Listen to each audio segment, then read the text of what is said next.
we use a lot of salt. And I know that some doctors have said that if your blood pressure is high, cut down your salt intake. But that hasn't been found to work. There's research work that shows that if you took 1,000 patients and you restrict their salt intake, only 2 of them will benefit. Really? How about the remaining 998? Wow. The problem is this. The issue is not about the salt intake. The issue is about what is in the salt. You have a rather extensive mineral imbalance. The ordinary table salt that we use has an overabundance of sodium. How about magnesium? How about phosphorus? How about other minerals, microminerals that are critical for the cardiovascular system to work? But when you go to find some of the more creative salts or some of the more natural salts, because the table salt has been bleached. It's been bleached until most of the other minerals have been removed from it, and you're left with the sodium. And wherever sodium goes, water will follow. And that is why your cells keep sodium completely out from inside of the cell, so that the cell doesn't get waterlogged. The potassium is kept inside the cell, and the sodium is kept outside the cell. But most people who do not take enough salt will end up with a low level of potassium. We call it hyponatremia. And that will create a problem. So, Dr. B, I don't want you to lose your train of thought, but something jumped out of me because I'm a little taken aback, because all that I've heard all my life is that if you want to reduce your blood pressure, run away from salt. But you are saying, if I hear you correctly, that it doesn't end there. The quality of salt that you then take matters a lot. So if can you give an idea of, if I have blood pressure issue, for instance, now, what kind of, are you saying that I have to first go do the blood test that you've passionately talked about previously before I know the kind of salt to take? Or what kind of salt can someone who has blood pressure issues take, and the person can sit and say, okay, I'm safe with this kind of salt? If you're talking about kinds of salt, there are, I'll say maybe 2 kinds. There is something that is called a Celtic salt, and there is something they call Himalayan salt. Again, because the human animal is such an undependable animal, some of these salts may, in and of themselves, may have their own issues, because they say in every situation, demand would determine price, right? So if you're taking Himalayan salt has a far better profile of minerals in it, as does Celtic salt, than the ordinary table salt has.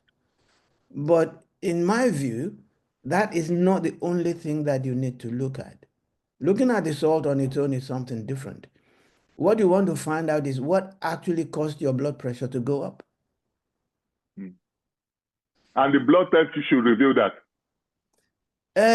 It may or it may not, depending on what you're looking for, and it depending on who is doing the looking. The issue is that when you're looking at a broad spectrum of things, you need to know where your standards are set. When I look at blood test profiles, for example, there are always 2 levels that you manage to. There's a range. There's a range that we call a laboratory range. That this figure that you're looking at, let's take your sodium, for example.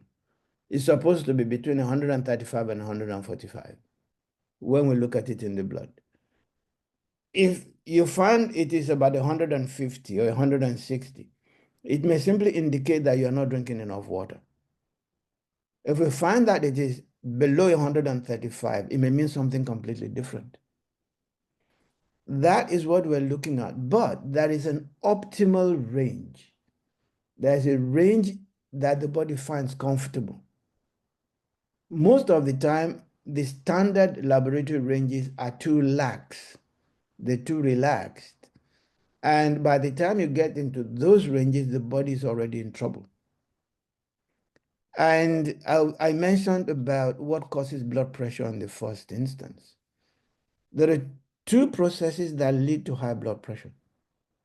In my experience, what I have noted is that that's what used to be the case, maybe not anymore.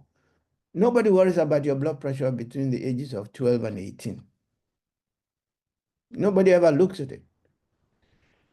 And even between the ages of 18 and 25, 30, very few people check their blood pressure. As a rule, actually, most people who we discover have high blood pressures are discovered by accident. Usually, they follow somebody else to the hospital. That person is getting their blood pressure checked, and they say, let me check my own. And then once they check his own, they say, what? What is this you're holding on to?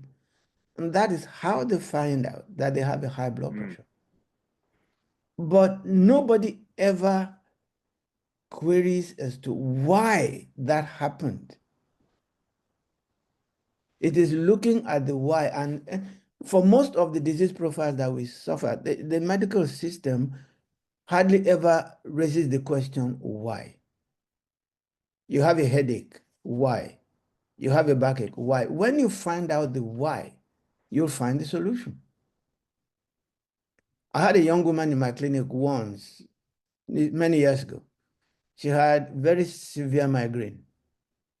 She had used Cafgod and a whole range of other medications that were supposed to suppress her migraine. They didn't work. She came to the clinic and I spoke to her for 2 minutes or 5 minutes and I said, please sit down there. And I went in my fridge and brought out a 2-liter glass bottle of water and gave her a glass. Said, can you please start drinking that water for me very slowly? Don't rush it. Take your time. And I left her alone and continued my consultation. I came back to her about an hour and a half later and I said, how's your headache? And she said, the headache is gone. All the body was signaling is that she was dehydrated. She wasn't drinking enough water. Hydration status had gotten to the point where the body is sending signals that if you don't do something about this, there's going to be trouble.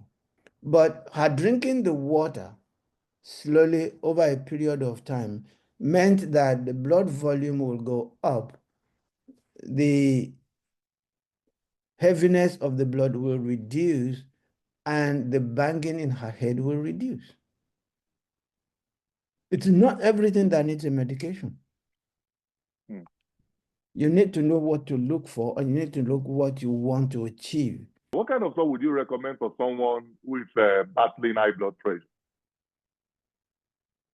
I would offer a Celtic salt or a salt that has a large number of minerals in it. Like, for example, you can say you're looking at a Dead Sea salt. When your salt contains 5, 6, 10, 20 different minerals in it, it is far better than the ordinary table salt that has only one major mineral, which is sodium. Maybe a little bit of the potassium, but the sodium is the primary mineral that's in it. You need a salt that has a large mineral profile.